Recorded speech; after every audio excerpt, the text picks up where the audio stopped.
ఈ రోజు జరిగిన సంఘటనకు తీవ్రంగా ఖండిస్తున్నాం. ఇది ఎక్కడ కూడా జరగవలసిన పని కాదు.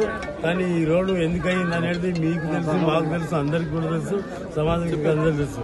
అప్పటి నుంచి మన్నెగూడ వరకు, అప్పటి నుంచి హైదరాబాద్ బీజాపూర్ రోడ్డు అవుతుందో, బీజాపూర్ నుంచి మన్నెగూడ వరకు కంప్లీట్ అయింది. మన్నెగూడ నుంచి అప్పదాకా కావాల్సిన రోడ్డు ఇక్కడ ఉన్నటువంటి పర్యావరణ పరిరక్షకులు ఎవరైతే ఉన్నారో ఎన్జీటీలో కేసు వేయడం వల్ల మరి గత 6-7 సంవత్సరాల క్రితం రోడ్డు శాంక్షన్ అయితే ఇప్పటిదాకా పని చేయకుండా ఆ ఎన్జీటీల కేసు వేయడం వల్ల ఆగిపోయింది. కాబట్టి అక్కడ ఉన్నటువంటి కాంట్రాక్టర్ అన్ని రకాలుగా సేవ చేయడానికి, పనిచేయడానికి అన్ని ఏర్పాటు చేసుకున్నప్పటికీ కూడా అనేక సార్లు కోర్టు డైరెక్షన్ వల్ల చేయలేకపోయారు.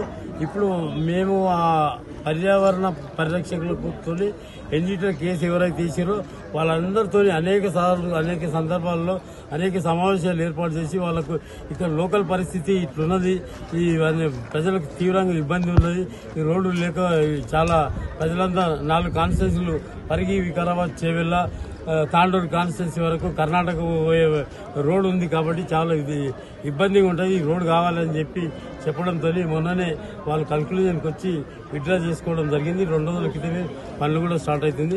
వీలైనంత వరకు ఈ రోడ్డును అతి త్వరలోనే కంప్లీట్ చేయడానికి సిద్ధంగా ఉన్నాం. ఈ రోజు జరిగిన సంఘటనలో మృతి చెందిన మృతులకు తీవ్ర సానుభూతి.